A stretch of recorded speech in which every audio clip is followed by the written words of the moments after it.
지금 방금 저희가 읽었던 본문에 좀 배경처럼 우리가 알고 넘어가야 되는 부분들이 있기 때문에 앞에 부분을 제가 그 얘기를 좀 하도록 하겠습니다. 그리고 방금 저희가 10장 1절 기억나시죠?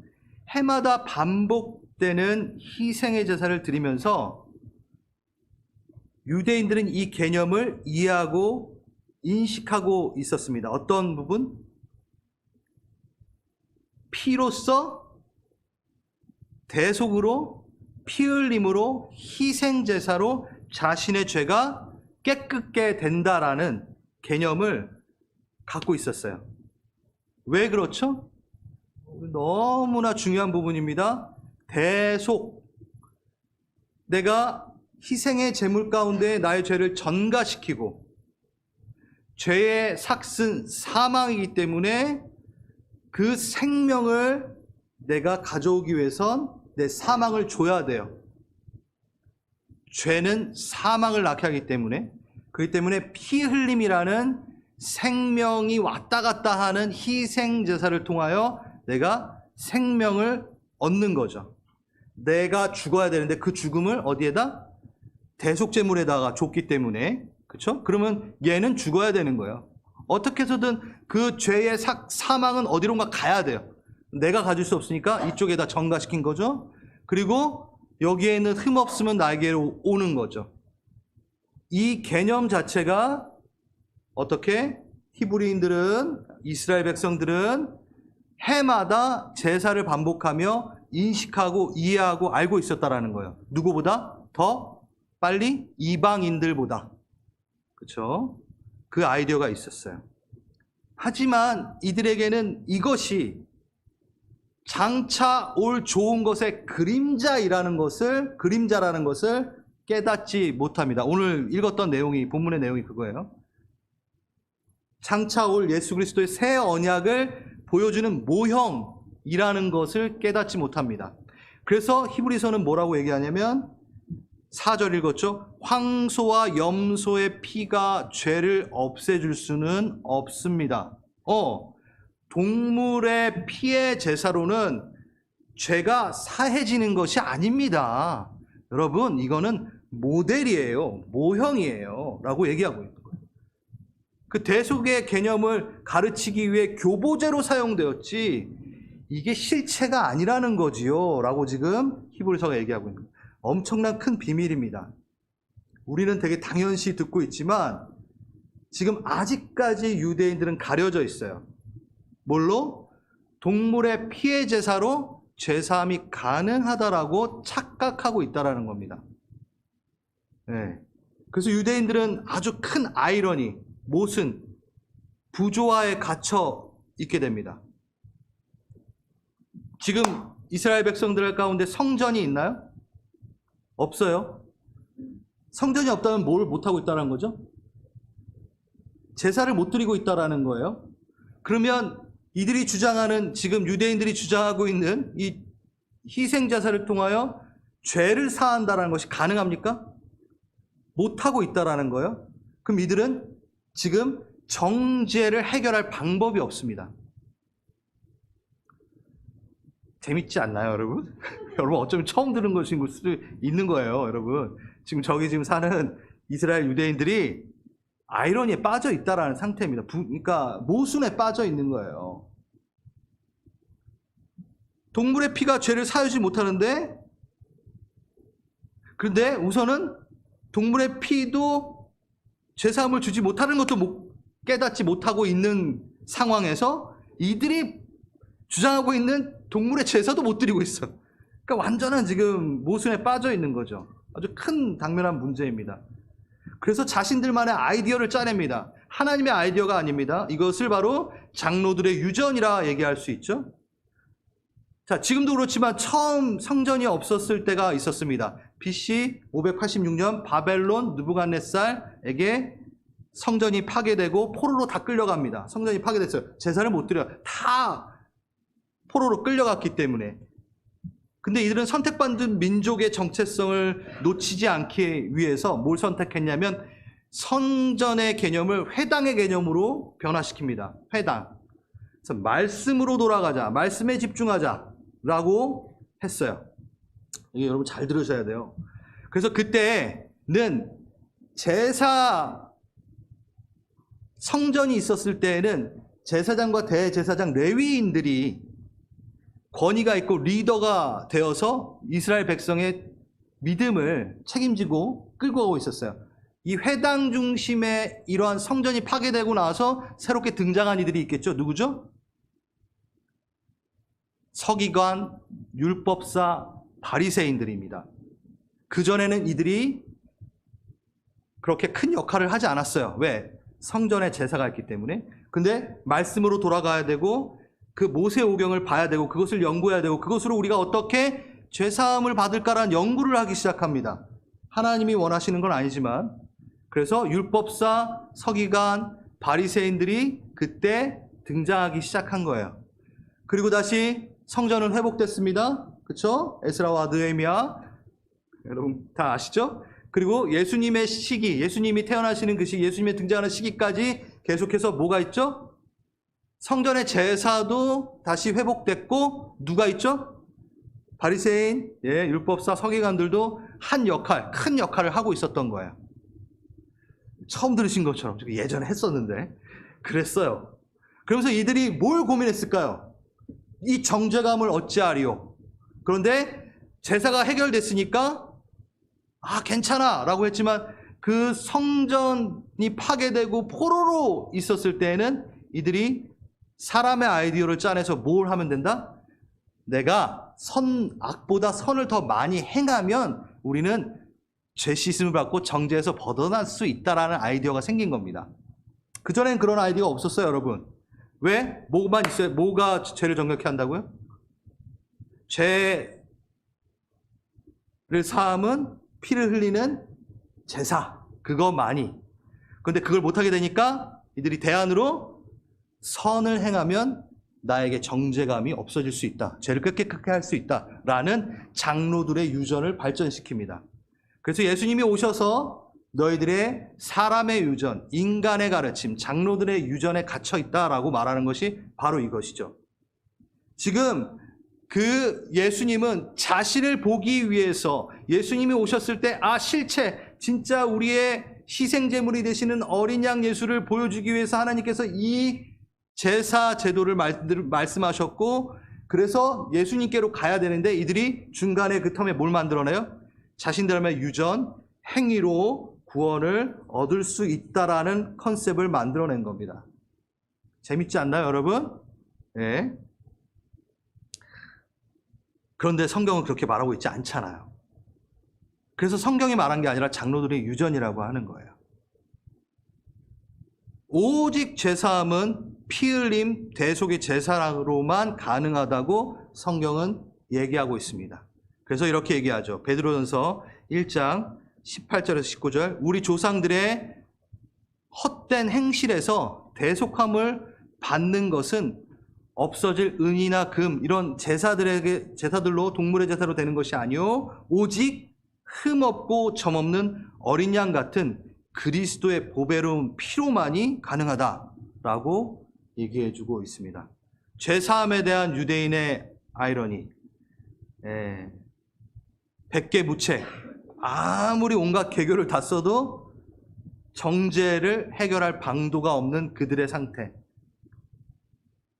근데 우리는 정죄를 벗어날 수 있는 아름다운 예수 그리스도의 보배로운 피를 알고 있다는 거죠.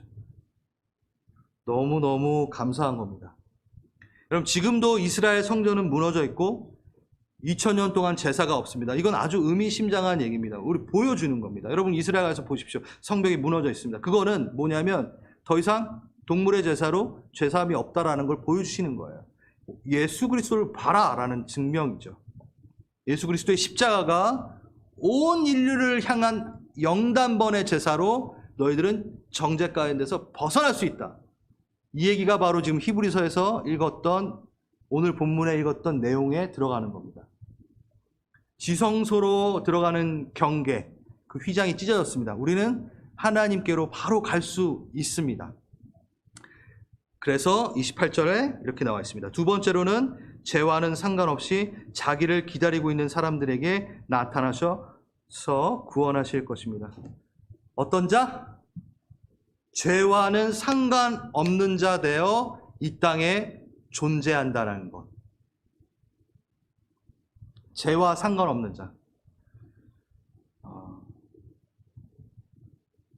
저도 그냥 주제 설교하면서 편하게 설교하고 싶어요. 어쩔 때. 히브리서 이거 끌고 가면서 여러분들에게 다 이렇게 하나하나씩 막 이렇게 얘기하는 게 쉽지 않아요. 근데 여러분, 언제까지 우리가 어린아이와 같이 다 알아듣고 다 이해되는 설교로 여러분의 신앙을 멈추게 하실 겁니까? 어떠세요? 설교가 쉬웠으면 좋겠어요? 그냥? 아니면 정말 성경을 봤으면 좋겠어요? 여러분 어떠세요? 성경을 봐야 됩니다. 우리 쉬운 설교에 익숙해져서 매번 듣는 거에 매너리즘에 빠지지 마시고, 여러분 못 알아들으셔도, 처음에 못 들으셔도 한 번 더 들으십시오. 제가 간증을 들었는데요, 우리 성도님하고 얘기를 하다가 한 번에 이해가 안 되신대요. 당연하죠. 저라도 이해 안 될 수 있어요. 물론 제가 못 전하는 것도, 잘 못 전하는 것도 있어요. 그런데 히브리서가 어려워요. 그때 구약의 지식과 뭐 이런 것들을 잘 모르면 어렵습니다. 그래서 그분은 어떻게 하신다면, 들으시고 한 번 더 출퇴근 시간에 들으시고 이해가 안 되면 또 들으신답니다. 그랬을 때 이 얘기였구나, 이 은혜였구나 하면서 그 은혜의 바다에 들어가셔서 풍성을 누린다고 저에게 간증을 해주셨어요. 얼마나 위로가 되는지. 정말 위로가 됐습니다.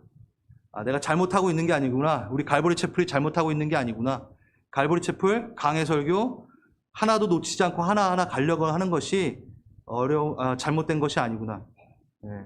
저 그런 얘기도 들었거든요. 저희 교회 설교가 어렵다, 그래서 못 오겠다. 모르겠어요. 어려우신가요? 저희 교회 안 어려우시죠? 갑자기 제가 이걸 꺼낸 거는 여러분들이 오늘 날이 따뜻한가 보니 눈이 슬슬 감겨서 정리를 시킨 겁니다. 여러분 정말 중요합니다. 여러분, 죄와 상관없는 자로 이 땅에 존재하는 것, 그 기쁨을 여러분이 누리시기 원합니다. 죄와 상관없는 자, 그것은 바로 십자가의 은혜로 이 땅에 발 딛고 사는 자로 쓰는 것. 그 얘기에서 좀 제가 중간에 스킵하고 예수님의 지상 사역에 대해서 좀 얘기하고 진행을 하도록 하겠습니다. 지금 제가 여태까지 말했던 것은 예수님이 이 땅에서 하신 사역들을 얘기하고 있죠. 이 땅 가운데서 하신 사역들이 무슨 일이었죠, 여러분? 앞에서 제가 말했던 십자가에, 여러분이 잘 알고 있던 그 십자가의 사건입니다. 그 십자가의 사건을 26절에 아까 말했듯이 이렇게 표현하셨습니다.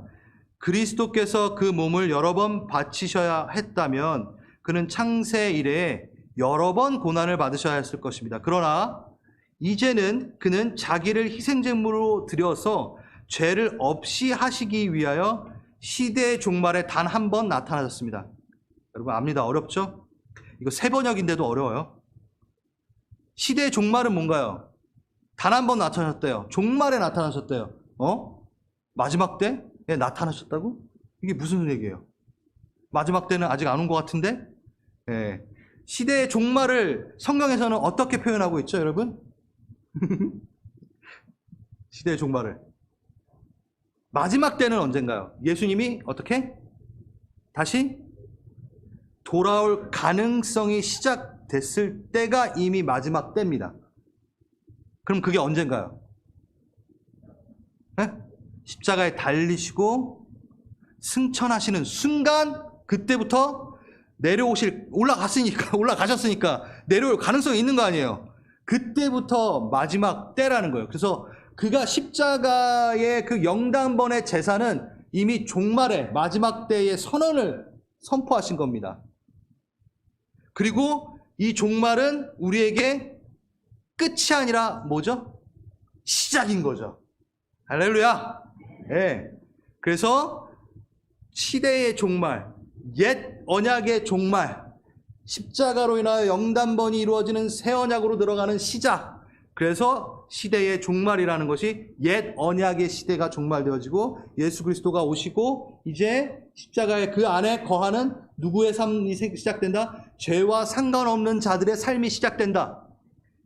죽고 나서 그 삶이 되는 거 아니야. 우리가 지금부터 예수 그리스도를 시인한 그분부터 우리는 하나님의 나라를 살기 때문에 죄와 상관없는 자로 사는 거예요. 예수와 함께 사니까.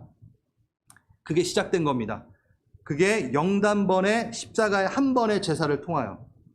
그래서 우리는 위대한 제사장이 필요합니다. 그 영단반의 제사에 들어와야 됩니다. 따라 들어가야 됩니다. 그래서 여러분 설교 중에 제가 4장 5장 그거 할 때 우리는 위대한 대제사장이 필요합니다 라는 제목으로 설교를 한 적이 있어요. 그거 이번 주 끝나고 한 번 더 들어가서 보십시오. 오늘 내용이 그게 포함되어야 되는 겁니다. 근데 넘어가겠습니다. 우리 죄를 사하여 주시기 위한 그 사역, 그 많은 기적과 가르침 그 정점에는 죄사함으로 인해 하나님과의 관계 회복이 분명히 필요했습니다. 그렇죠? 우리는 솔직히 하나님 앞에 나아가지 않는 것이 문제지 우리의 죄와 연약함이 문제라고 할 수 없어요. 자, 잘 들어주세요. 아, 그럼 다 괜찮나? No. 우린 너무나 연약해요. 그렇죠? 그래서 여러분은 죄를 짓나요? 어머, 안 져요? 지시잖아요? 저도 죄를 집니다. 그거를 하나님이 인정하셔요. 너는 죄인이야. 의인으로 칭함을 받았지 이 땅에 사는 동안은 다 그게 그거야. 너네 도토리 키재기야. 누가 의인이다 할 수 없어.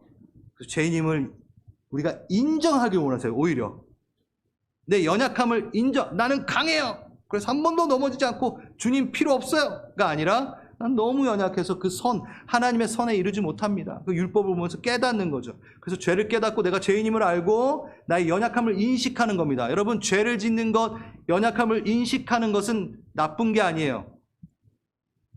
죄를 깨닫는 건 당연히 나쁜 게 아니에요.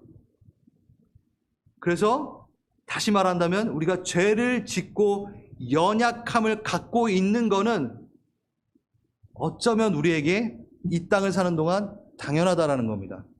그럼 어떻게 할까? 그럼 뭐가 문제야? 뭐가 문제죠? 그것을 갖고 가만히 있는 게 문제예요. 우리의 연약함, 우리의 죄를 짓는 그 죄의 습성의 문제가 아니라 그건 너무나 당연한 거고 뭐가 문제냐면 대제사장 대신 예수님께 가지 않는 게 문제죠. 제가 죄를 지라는 얘기가 아닙니다. 죄를 지라고 해도 여러분 그 말 안 해도 잘 짓잖아요. 그러니까 죄를 지라는 얘기가 아니에요. 우리의 문제는 죄를 짓는 것보다 나쁘죠, 그것도. 근데 더 문제는 뭐? 해결할 수도 없으면서 외식하며 안 짓는 척하며 회개 한 번 하지 않고 그 대제사장에게 가지 않는 게 문제라는 거죠. 해결을 하러 가지 않는 게 문제지 우리가 죄인이라는 게 물론 문제지만 그게 더 큰 문제가 아니라는 겁니다. 저도 이렇게 말하면서 이제 제 말씀 무슨 뜻인지 이해되셨죠? 그래서 우리에겐 대제사장이 필요합니다. 영단번의 제사가 필요합니다. 예수께로 가는 게 필요합니다. 그거를 지금 히브리서는 이렇게 얘기합니다. 그러므로 우리는 긍휼하심을 받고 때를 따라 돕는 은혜를 얻기 위하여 어디로? 은혜의 보좌 앞으로 담대히 나갈지니라. 은혜의 보좌 앞으로 담대히 나갈지니라. 여러분, 죄와 상관없는 자가 어디로 간다고요? 대제사장에 계시는 연약함이 있어요. 그러니까 누굴 찾아요?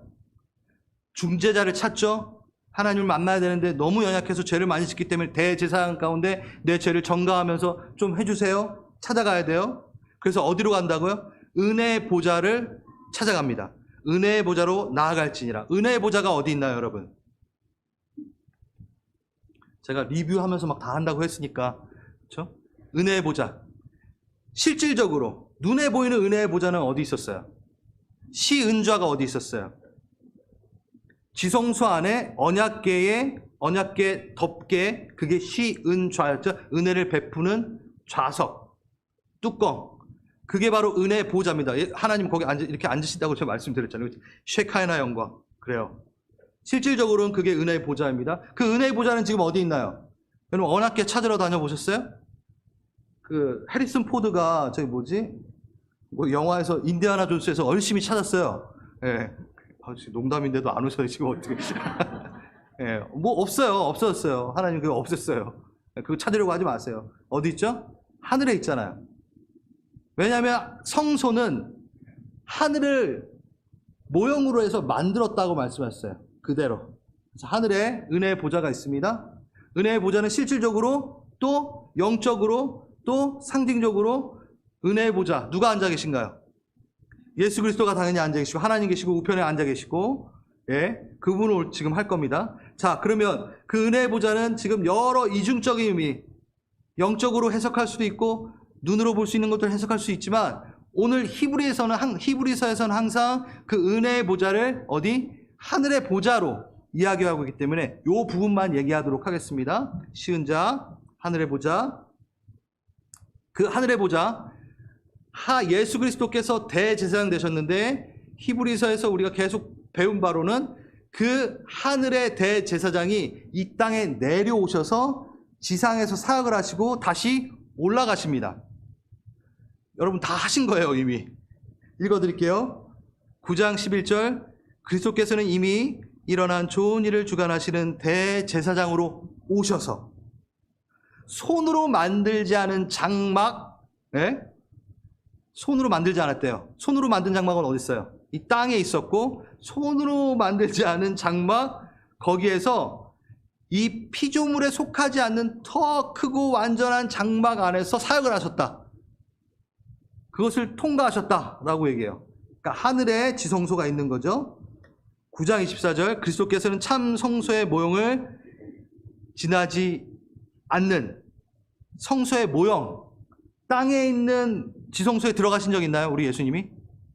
한 번도 그러신 적 없어요. 손으로 만든 성소에 들어가신 것이 아니라 바로 하늘 성소 그 자체로 들어가셨습니다. 이제 그는 우리를 위하여 하나님 앞에 나타나셨습니다.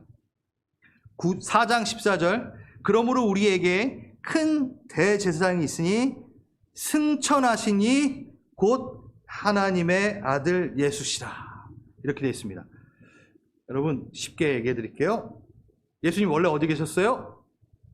하늘에 계셨고 하늘의 보좌에 그는 원래 왕이세요. 그러니까 십자가를 그 사역을 마치시고 상을 받아가지고 아유 잘했어 해가지고 보좌에 앉으신 게 아니라 그 자리가 원래 그분의 자리예요. 그분은 삼위일체 하나님이십니다. 만물을 다스리시는 분이십니다. 그래서 원래 영의 자리에 계셨다가 그가 대제사장으로 있었어요. 여전히 이제 내려오셨어요. 내려오셔서 인간 대제사장처럼 땅에 있는 장막에 들어가시지 않았지만 십자가라는 그 휘장을 찢으시는 그 장막을 통과하심으로 십자가의 사건을 통하여 대제사장직을 수행하신 거예요. 모든 이들의 죄를 가지고 들어가신 거잖아요. 그리고 어린 양 되시고 그 여러 가지 기능을 다 하신 다음에 사역을 마치셨어. 완료를 시킨 거예요. 대제사장이 임무를 다 했어요. 그러면은 원래 인간 대제사장은 임무를 다 마치면 죽지 않고 나오죠. 어디로? 성막 다시 지성소로 나올 거 아니야. 거기 살아요? 안 살고 나오잖아요. 예수님은 어떻게 하셨죠? 죽지 않고 부활하셨어요. 그리고 다시 나가셔야 되잖아요. 어디로? 하늘로 가셔야지. 그러니까 할렐루야. 이 얘기예요. 그러면 승천은 뭘 얘기하는 겁니까, 여러분? 하늘로 올라가셨네. 이게 아니라 승천에는 어떤 뜻이 있죠? 지상사역이 완료되었다라는 분명한 의미가 들어 있습니다. 예수님이 승천하셨어. 다시 오실 거야. 이 정도가 아니라 예수가 다시 승천하셨다. 그거는 부활하시는 사심으로 그 대제사장의 역할을 완전히 이 땅 가운데서 마무리하시고 어떻게 올라가셨다. 지상의 사역을 완벽하게 해결하셨다. 그리고 자신의 보좌로 다시 올라가신 거죠. 자, 여기까지가 지상 사역이 완료됐다라는 겁니다. 그 기점이 그걸 보여주는 말이 뭐라고요? 승천이라는 거죠. 승천입니다. 그래서 여러분 이렇게 기억하세요. 주님이 십자가에 달리시고 올라가셨다. 대제사장직을 수행 다 하시고 승천하셨다라는 거는 사역을 완벽하게 하셨다. 우리는 이제 죄 없음이 승천하신 것으로 이해하면 된다. 이게 지금 히브리서가 말하고 있는 거예요. 재밌잖아요. 그렇죠? 그러면 이제 올라가셨어요. 그럼 천상의 그럼 올라가셔서 노시나요? 우리 주님? 절대 그렇지 않으시죠. 너무 사랑이 많으신 그분, 우리를 위해 다 주셨는데 올라가셔도 디모데전서 2장 5절 하나님은 한 분이시오 또 하나님과 사람 사이에 중보자도 한 분이시니 곧 사람이신 그리스도 예수니라. 히브리서 7장 언약의 보증 되시느니 지금 계속 중보하고 계시는 거예요. 우리는 그냥 또 도망가고 막 그러는데 얘는 제가 피로 사냅니다. 계속 중보하는 거예요. 기도해 주시고 우리를 위해 언약의 보증돼 주시고 우리 언약 보증 막 새 언약 그거 막 벗어 던지려고 그러는데 막 다시 막 입히시고 막 너 찜했잖아. 성령의 인치심으로 찜했잖아. 막 그거를 계속해서 하늘에서 작업하고 계시는 거예요. 영단번의 십자가의 사건은 끝났어요. 지상에서의. 천상에서는 노시나 아니라고요? 사역하고 계십니다. 우리를 위해.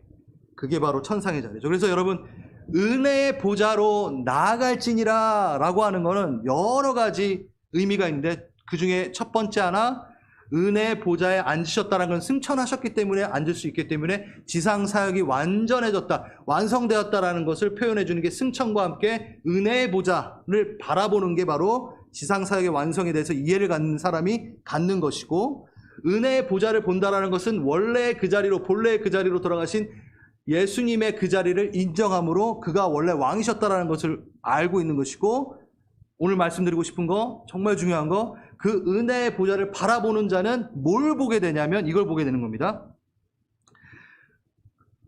계시록 3장 20절에서 22절. 보아라. 여러분 너무 잘 아시는 말씀이에요. 내가 문 밖에 서서 문을 두드리고 있다. 누구든지 내 음성을 듣고 문을 열면 내가 그에게로 들어가 그와 함께 먹고 마시리라. 그는 나와 함께 먹으리라. 21절. 그 이기는 사람은 내가 이긴 뒤에 아버지와 함께 아버지의 보좌에 앉는 것과 같이. 다시. 누가 이기셨어요? 예수님이 이기셨어요. 근데 이렇게 하시는 거예요. 내가 이긴 뒤에 내가 내 아버지와 함께 아버지의 보좌에 같이 앉는 것 같이 이기는 사람은 나와 함께 내 보좌에 앉게 하여 주겠노라. 아멘. 귀가 있는 사람은 성령이 교회에게 하는 말씀을 들어라 좀 하신 거예요.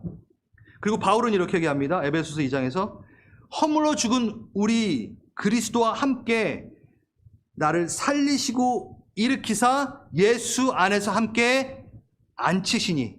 어디에 앉히시는 거예요? 여태까지 얘기했는데요. 은혜 보좌에. 여러분 저 거짓말하는 게 아니라요. 계시록 3장 21절에 나와 함께 앉게 해주겠다 하시고 계시잖아요. 내가 아버지와 함께 앉은 것처럼 내가 너를 여기 무릎에 놓고 아버지와 내가 연합되어 있으니까, 삼일체 하나님은 연합되어 있으니까 하나님이 앉으신 건 예수님이 앉으시고 예수님이 하나님이 앉으시고 같이 앉는 거잖아요. 그렇죠? 그 보좌에. 그것처럼 너도 나랑 연합되었으니까 내 부부고 나 신부잖아. 완전 하나 됐잖아. 너 성만찬 했잖아. 그러니까 내가 지금 올라가서 앉잖아. 내가 하늘 위 그 보좌에 앉는 것은 목적이 하나 있는데 나만 혼자 앉아가지고 다스린다 이러려고 한 게 아니라 뭘 위해서? 너희를 나와 함께 앉히려 한다. 엄청난 얘기입니다, 이거. 그럼 우리가 은혜의 보좌를 본다라는 건 뭘 보는 겁니까? 아, 예수님, 일 다 끝내고 쉬시네요. 앉으셨네요. 잘못 설교하시는 분들 많으시거든요. 스테반이 죽으셨을 때 놀래가지고 일어서서 보셨다. 물론 그분이 일어섰을 때 있고 앉으실 수도 있지만, 그럼 앉은 건 쉬는 건가요? 그게 아니란 말이에요. 그러면 뭐 그렇게 설교하시는 분들은 앉으셔가지고 우리를 다스리면서 이렇게 모든 사역을 마치시고 누리시고 계신다. 아니에요. 그분은 그분의 혼자만의 영예로 십자가를 지신 게 아닙니다. 혼자만의 영광을 누리시기 위해서 앉으신 게 아닙니다. 맏아들 되셔서 내 둘째 동생, 셋째 동생 여기 많잖아요. 지금 다 몇째 동생이에요.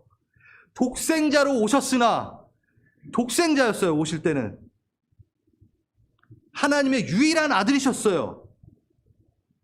그렇죠? 근데 예수님이 십자가의 그 역할, 그 모든 죄사함을 이루시고 죄 없는 자가 되어 누구를 만드셨어요?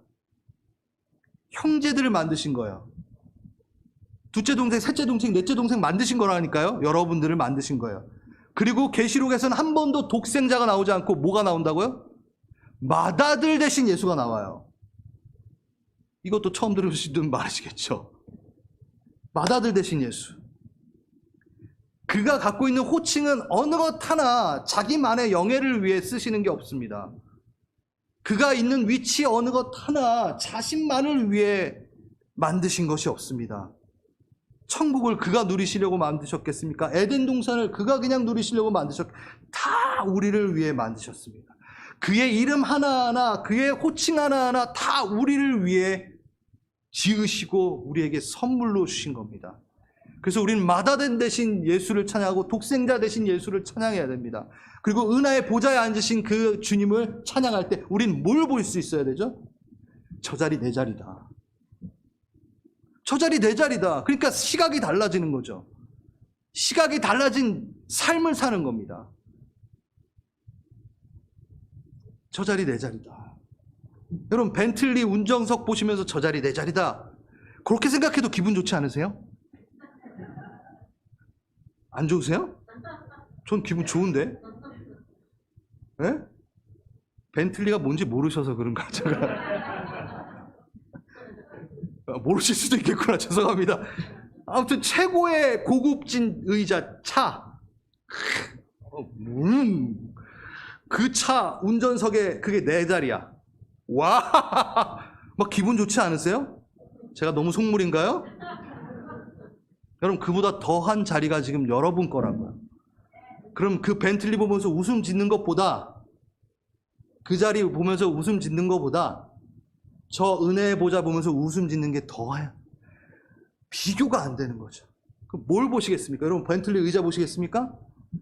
어차피 못 앉으시잖아요.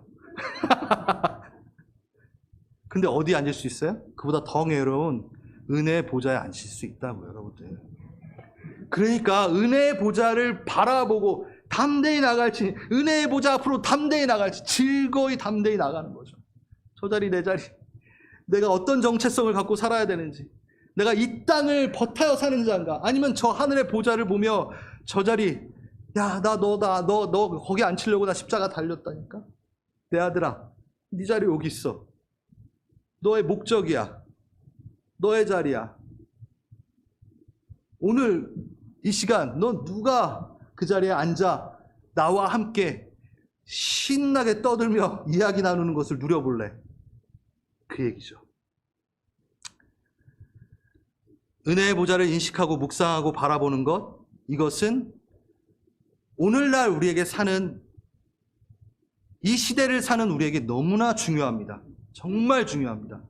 왜냐하면요, 그 답을 알려면 당연히 성경에서 은혜의 보좌를 보여주실 때의 상황을 좀 보면 알 수 있겠죠? 이게 왜 중요한지, 우리 이 시대에 왜 은혜의 보좌를 보는 삶이 중요한지 성경에서 찾아보면 되겠죠? 은혜의 보좌를 보이시는 장면들이 많이 나옵니다. 그 중에 제일 많이 나오는 장면이 어딜까요? 계시록이죠, 당연히. 네, 계시록이죠. 여러분 계시록의 상황 가운데 사도 요한이 아주 편안한 소파에 앉아가지고 벤틀리 의자, 저기 자꾸 벤틀리라고 그러지? 이제 그만해야겠어요. 아무튼 되게 편안한 의자에서 콜라 마시면서 그 보좌를 봤나요? 아니요, 밤모섬에 갇혀 있을 때였어요. 로마라는 세상을 통치하는, 세상을 다스리는 건 로마 황제야라고 모두가 말할 때, 세상의 주군은 로마 아우구스투스야 라고 말할 때, 그는 노역을 하며 밤모섬에서 뭘 봤다고요? 은혜의 보좌를 봤어요. 그러니 그가 사도 요한이 된 거죠. 이 시대에 우리가 은혜의 보좌를 본다는 건 어떤 의미일까? 지금 눈에 보이는 통치자는 헛것이다. 진짜 보좌에 앉으신 예수를 보므로 나를 통치하시고 실제로 이 땅을 다스리고 통치하시는 것은 누구다? 하나님이다 라는 것을 인식하는 자가 은혜의 보좌를 본다라는 거죠.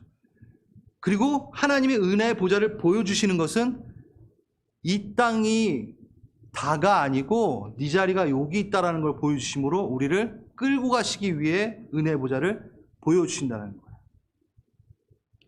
은혜의 보좌 보실 분 누가 있으십니까? 보실래요? 아멘? 보시기 원하십니까? 그렇게 여러분 사모하십시오. 은혜의 보좌를 보는 것을 사모하십시오. 마지막으로 아쉽습니다. 지금 강림하심도 해야 되고 막 해야 되는데 다음에 할게요. 오늘 제가 그 흐름을 많이 잃었어요. 여러분들의 졸린 눈빛과 함께 앞에 예상치 못했던 우리 막 글들과 함께 마지막으로 정말로 제가 사도 바울이란 영화가 있어요. 여러분 보신 적 있으세요? 사도 바울. 언제 한번 이걸 그 토요일이나 한번 모여가지고 같이 봤으면 좋겠는데 사도 바울이라는 영화가 있습니다. 이거 여러분 보셔야 되는데 꼭 보셔야 되는데 여기에 마지막에 이렇게 사도 바울이 누구랑 얘기하는 장면이 나옵니다. 그 로마 행정관이죠. 로마의 장군이라고 해야 되나? 아무튼 그 사람과 이제 복음을 전해야 되는 대상과 이렇게 얘기하고 있습니다. 그때 했던 말인데요. 당신 드넓은 바다를 한번 상상해 보십시오. 그리고 바닷물을 손으로 담아 한번 올려보십시오. 그 물은 즉시 손가락 사이로 새기 시작하여 순식간에 다 빠져나갈 것입니다. 인간의 삶은 그 빠져나가는 물과 같습니다. 태어나 죽을 때까지 손으로 빠져나가는 물처럼 사라져버릴 것입니다. 당신이 세상에 살면서 그렇게 아꼈던 것들과 함께 순식간에 빠져나갈 것입니다. 하지만 내가 사는 이유, 소망내신 하나님, 그분의 나라는 깊이와 그 양을 알 수 없는 바닷물과 같습니다. 인간은 손에서 새어나가는 물 한 줌을 위해 살지만 예수를 믿는 자는, 죄와 상관없는 자는, 은혜의 보좌를 바라보는 자는 그 끝이 보이지 않는 바다를 위해 사는 자들입니다. 여러분 다 빠져나갈 거예요. 은혜의 보좌를 보는 자는 뭘 볼 수 있죠? 지 손을 보지 않고 바다를 본다라는 겁니다. 여러분 은혜의 보좌를 사모합시다.